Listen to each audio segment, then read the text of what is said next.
इनका यदि आप लोगों ने अभी तक नहीं देखा है तो डिस्क्रिप्शन बॉक्स में उसका लिंक मिल जाएगा, जहां से आप देख सकते हैं। आज अपन जो भौतिक भूगोल का है उसका तीसरा चैप्टर, जिसके अंदर लगभग आज अपन पढ़ेंगे ज्वालामुखी के बारे में। लगभग आज ये चैप्टर खत्म हो जाएगा, उम्मीद है कि आज खत्म हो जाएगा। तो अपन पढ़ेंगे आज इसके ज्वालामुखी के बारे में कि ज्वालामुखी क्या होता है, कितने प्रकार की होती है, और जो ज्वालामुखी से निर्मित आकृतियां कैसी कैसी होती हैं, इसके बारे में आज अपन पढ़ेंगे इस चैप्टर के आज के वीडियो के अंदर। तो देखिए, सबसे पहले है अपना ज्वालामुखी। तो सबसे पहले ये पता होना चाहिए कि ज्वालामुखी क्या है।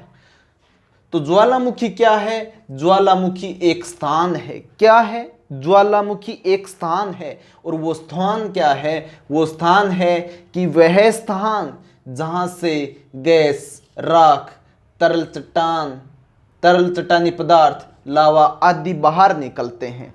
यानी कि पृथ्वी का वह स्थान जहां से गैस, राख, तरल चट्टानी पदार्थ, लावा आदि बाहर निकलते हैं, तो वह क्षेत्र क्या कहलाता है? वह स्थान क्या कहलाता है?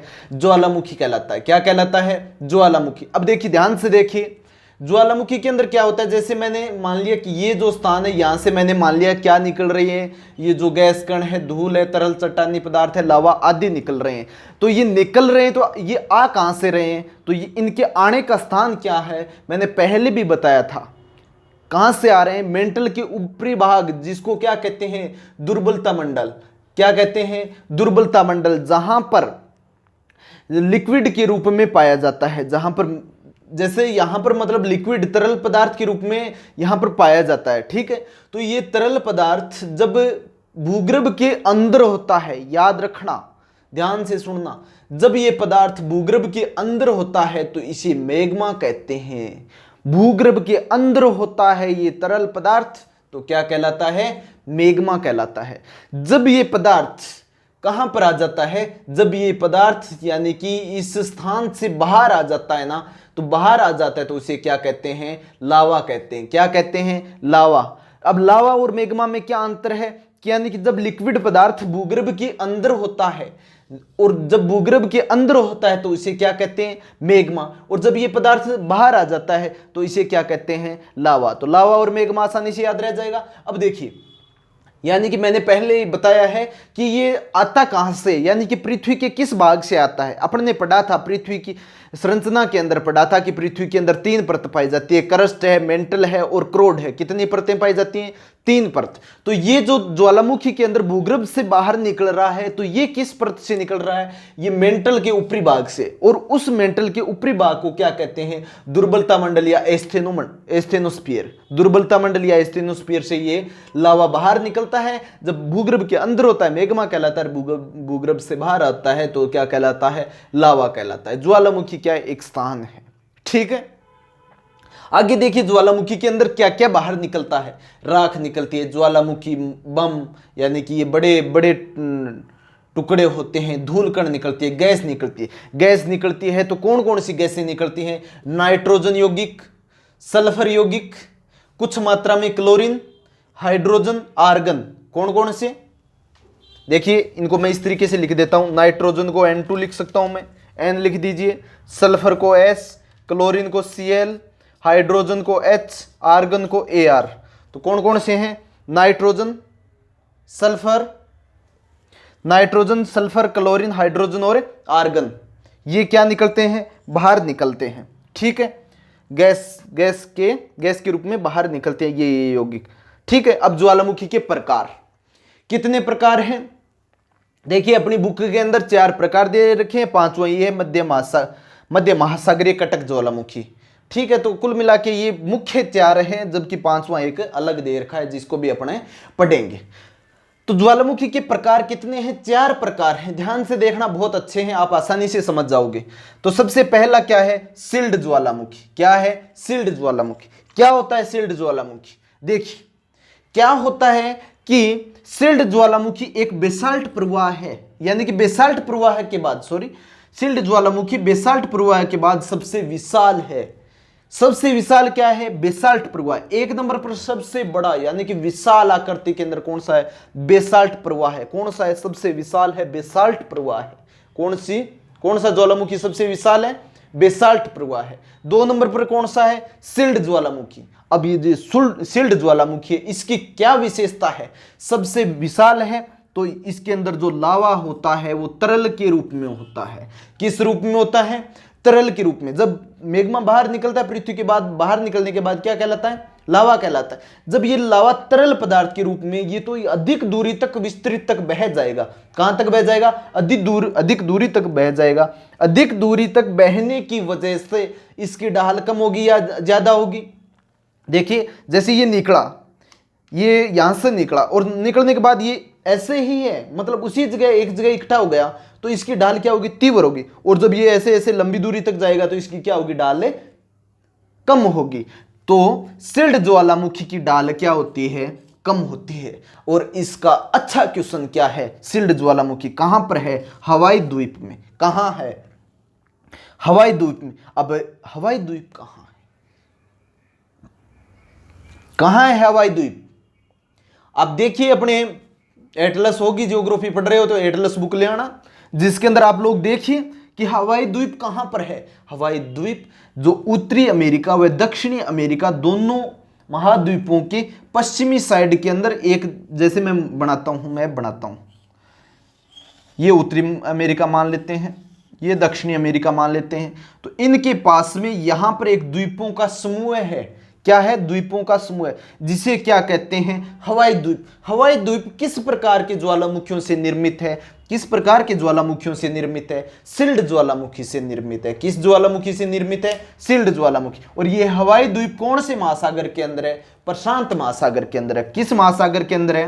प्रशांत महासागर के अंदर हवाई द्वीप है, जो किस प्रकार की ज्वालामुखी से निर्मित है? सिल्ड ज्वालामुखी। अब देखिए दूसरा ज्वालामुखी मिश्रित ज्वालामुखी। ये क्या होता है?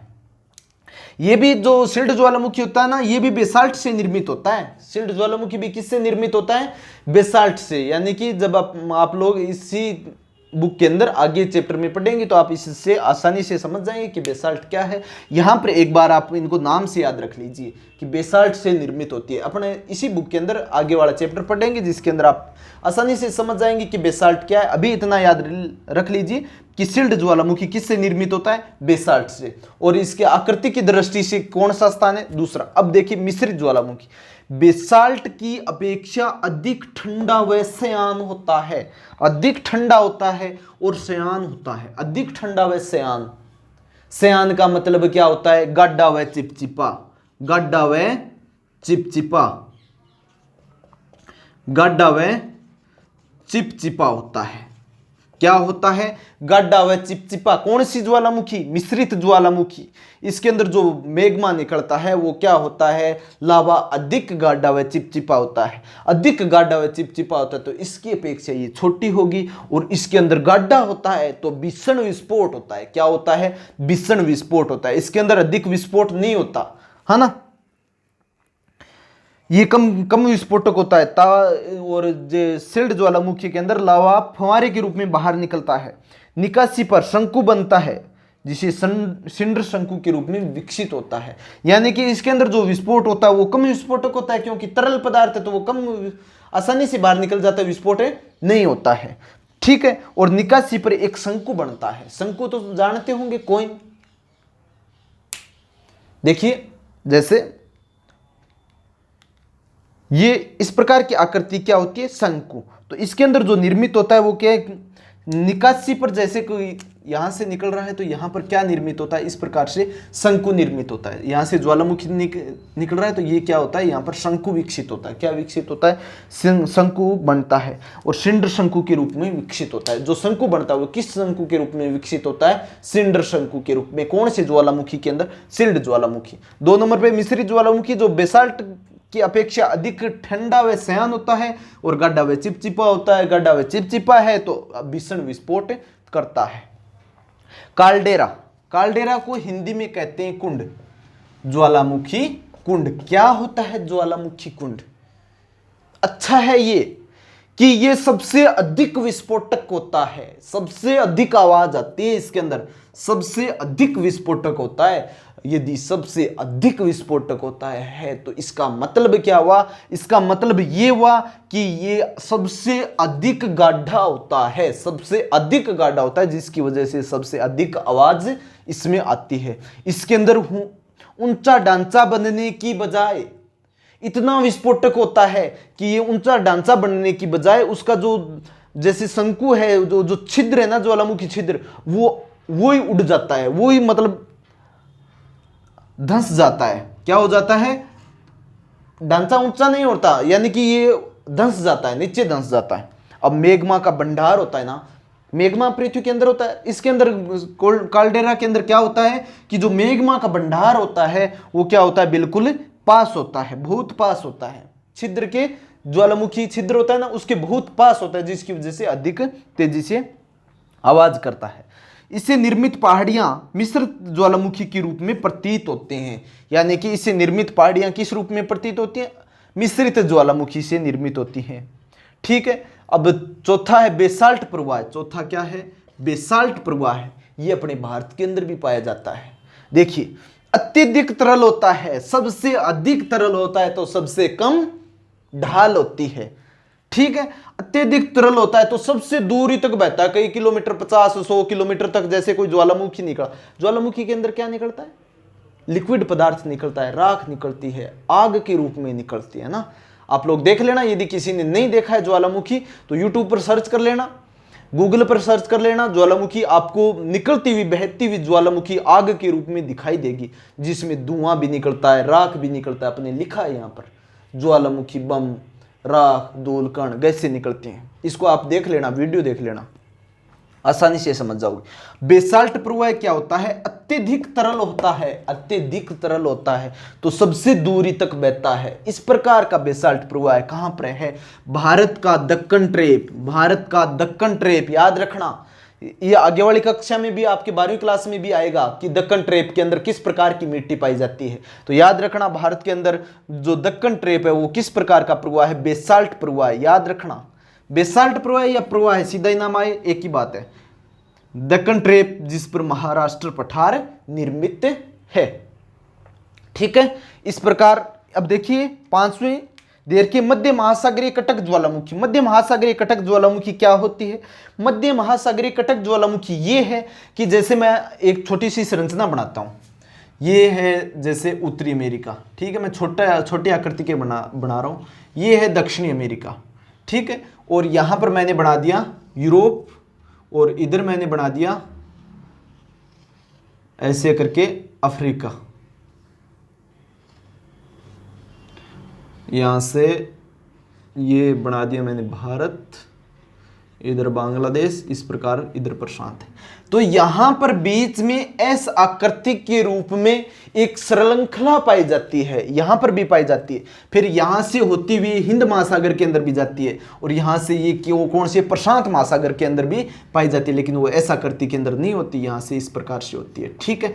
तो ये जो बीच के अंदर जो कटक पाया जाता है ना, कटक किसे कहते हैं ये अपना इसी बुक के अंदर आगे पढ़ेंगे, लेकिन एक बार मैं ये बता देता हूं कि जैसे मतलब महासागर की सतह है और महासागर की सतह के बीच में ज्वालामुखी उद्गार हो रहा है, ज्वालामुखी निरंतर निकल रही है, निरंतर निकलने की वजह से वो क्या हो जाती है? जम जाती है, और धीरे धीरे धीरे धीरे कटक के रूप में, मतलब एक पहाड़ी की श्रृंखला के रूप में विकसित हो जाती है। कहां पर? महासागर के बीच में ज्वालामुखी से निर्मित ज्वालामुखी एक पर्वतों की श्रृंखला होती है, जिसे क्या कहते हैं? कटक। तो पूरे विश्व के अंदर देखिए, ये कौन सा महासागर है? अंटार्कटिक महासागर। इधर प्रशांत महासागर है, यहाँ पर हिंद महासागर। यहाँ पर लगभग कितने किलोमीटर है? 70,000 से किलोमीटर से भी अधिक लंबी श्रृंखला पाई जाती है, जो किससे निर्मित है? ज्वालामुखियों से निर्मित है। ठीक है। एक बार फिर इनको अपना रिविजन कर लेते हैं। सबसे पहले क्या है परिभाषा? ज्वालामुखी किसे कहते हैं? ज्वालामुखी आप लोग देख लेना, सुना भी होगा, अखबारों के अंदर देखा, अखबारों के अंदर न्यूज भी पढ़ी होगी, टीवी के अंदर देखा होगा। ज्वालामुखी क्या होता है? ज्वालामुखी वह स्थान होता है जहां से गैस, धूलकण, चट्टानी, लावा आदि बाहर निकलते हैं। लावा क्या होता है? चट्टानी पदार्थ धरातल पर पहुंचता है तो लावा कहलाता है, भूगर्भ के अंदर मैग्मा कहलाता है, राख, ज्वालामुखी, बम, धूलकण व गैस से नाइट्रोजन यौगिक आदि बाहर निकलते हैं, सल्फर यौगिक को कुछ मात्रा में, क्लोरीन, हाइड्रोजन और आर्गन बाहर निकलते हैं। ज्वालामुखी के प्रकार मुख्य रूप से 4 प्रकार हैं, 5वां है ये एक अलग प्रकार का ज्वालामुखी है। सिल्ड ज्वालामुखी क्या है, कहां पर पाई जाती है? सिल्ड ज्वालामुखी कहां पर पाई जाती है? सिल्ड ज्वालामुखी हवाई द्वीप के अंदर, प्रशांत महासागर के अंदर, उत्तरी व दक्षिणी अमेरिका के पश्चिम के अंदर पाई जाती है। यहां पर मैंने लिख रखा है, यहां पर पाई जाती है, ठीक है, ये आकृति यहीं पर है, ठीक है। इसके अलावा दूसरी ज्वालामुखी बेसाल्ट प्रवाह मिश्रित ज्वालामुखी, ये बेसाल्ट प्रवाह की अपेक्षा अधिक ठंडा व श्यान होता है, इसकी वजह से अधिक भीषण विस्फोट करता है। काल्डेरा क्या है? सर्वाधिक विस्फोटक ज्वालामुखी कौन सी? सर्वाधिक विस्फोटक ज्वालामुखी काल्डेरा। सबसे ऊंचा ढांचा बनने की बजाय अंदर धंस जाता है, मैग्मा का भंडार बहुत पास होता है। निर्मित पहाड़ियां और इससे निर्मित पहाड़ियां ज्वालामुखी मिश्रित ज्वालामुखी के रूप में प्रतीत होती है।